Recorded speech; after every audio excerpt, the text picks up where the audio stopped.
Now, in the next hour, the Home Secretary Theresa May will publish revised plans setting out powers for the police and security agencies in the UK to monitor people's communications and use of the internet. The government says the Investigatory Powers Bill, dubbed the Snoopers' Charter by critics, will include strengthened measures to safeguard privacy. But are they right? The Investigatory Powers Bill is intended to address gaps in intelligence gathering and overhaul the laws governing how the state, police and spies can access communications. The bill requires internet and phone companies to keep a record of websites visited by every citizen for 12 months.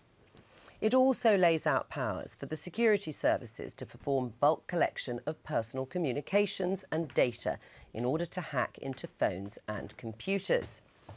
A draft version of the bill published in November was criticised by 3 parliamentary committees as flawed.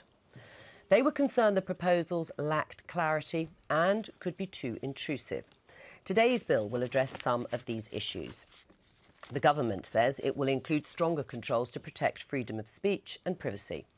Ministers want the measures on the statute book by the end of the year, a timetable which is unlikely to satisfy critics who say the plans are being rushed through. And we're joined now by backbench Conservative MP David Davis, who really is a long-time critic of the extent of the surveillance powers. Welcome back to the Daily Politics.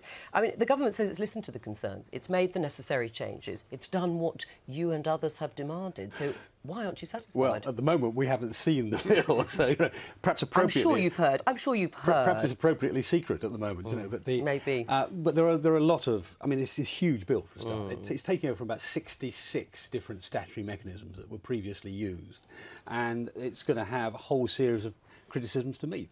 I mean, I could sit here for hours talking about it, but let's pick one.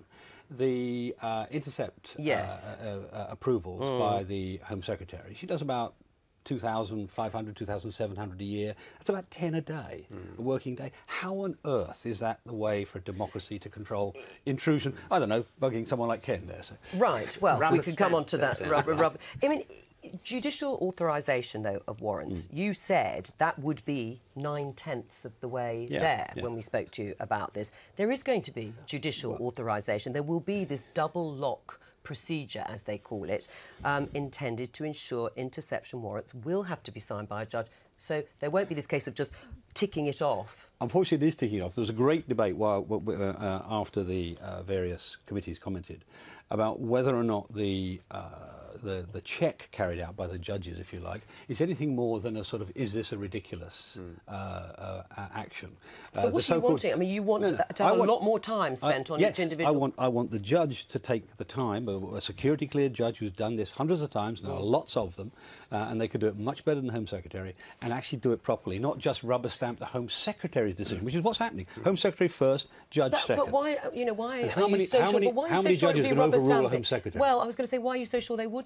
I mean, you know, if we're talking about lives being put at risk, I mean, are judges really going to put their credibility and reputations on the line and just literally tick another box? Judges do that all the time when they either convict or exonerate people who go through their courts. You know, there was a judge a couple of years ago, he's now gone to Europe, who released on bail one person accused of terrorism. Now, you could say that's taking a risk. It wasn't. It turned out the guy was exonerated. Right. So they take those decisions all the time. That's what judges do.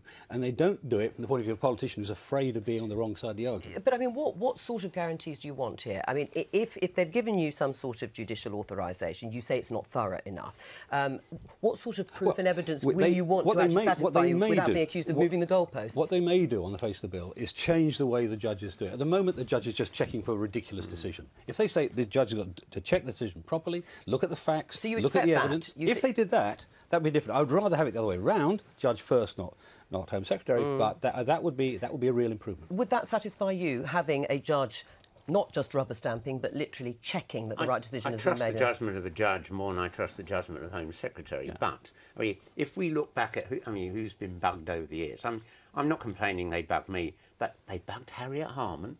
was Harriet Harman a threat to national security? I would like to, I want more scrutiny of our security services. I mean, you really worry about their judgment. All Harriet Harman spent her life doing is say we need more women in places. That's not a threat to our national security. Well, it wasn't when I last looked. But, I mean, the important issue here is that the government and those supporting this bill will say, in the meantime, while this discussion is going on, lives are being put at risk. They need to plug a gap in surveillance to stop or prevent a Paris-style attack. One of the things the Home Secretary herself has said is this is recognising existing powers that are being used at the moment. So nothing is being held up for this. This is going on while we sit here. What it actually does, funnily enough, is prove that Edward Snowden was actually telling the truth in all the revelations, because actually we're seeing it all now in a law. But the government has a clear mandate to do this. I mean, it was in the manifesto. There is support for it in the parliamentary party.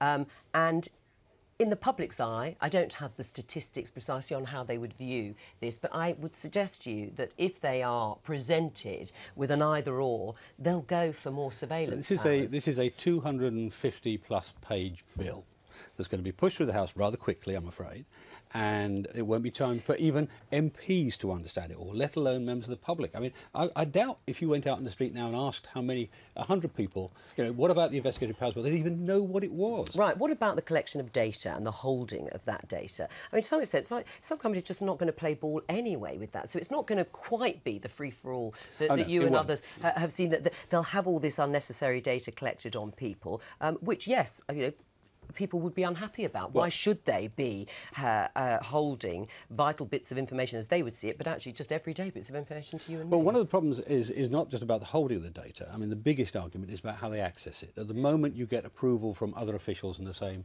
organisation very often. And again, this is controlling people's privacy, or protecting people's privacy by controlling the access to the data. That's a bigger issue than the amount of data being held. But you're right, the companies themselves are going to prove difficult. We're seeing a battle going on in America at the moment between Apple and the FBI. And there'll be others, won't there? And why do you think Apple's doing it? Apple's doing it because it's what their customers want. It's what you talk about the public there are voting with their wallets. Do you think these extra powers, Ken Livingstone, would have helped prevent 7/7? Not really, because you can get most people, get something is thrown up and something picked up. There's always going to be a small number that get through. But, the Metropolitan Police were doing really good surveillance, their counter-terrorism unit, but these four came from outside London. We didn't have that data. And increasingly, I fear, terrorism is going to be the act of an individual, not someone who's locked into it. If it's a conspiracy, yes, that you can access. My worry in all of this is no MP is going to object to a security measure that stops someone who's going to kill on our streets or a paedophile. No. The trouble is here we worry about this blanket surveillance. Well, that's of what I'm talking about. And whether it actually works. Yeah, I mean, that's the problem. works. And whether it works, I mean, there are a number of security specialists who think that actually this is detrimental because there's too much information. You've got to ask. And a targeted approach is better. Most of the examples that Theresa May gave when she turned up in front of the Joint Committee were targeted. They weren't blank. They weren't widespread. How critical an issue is this for you?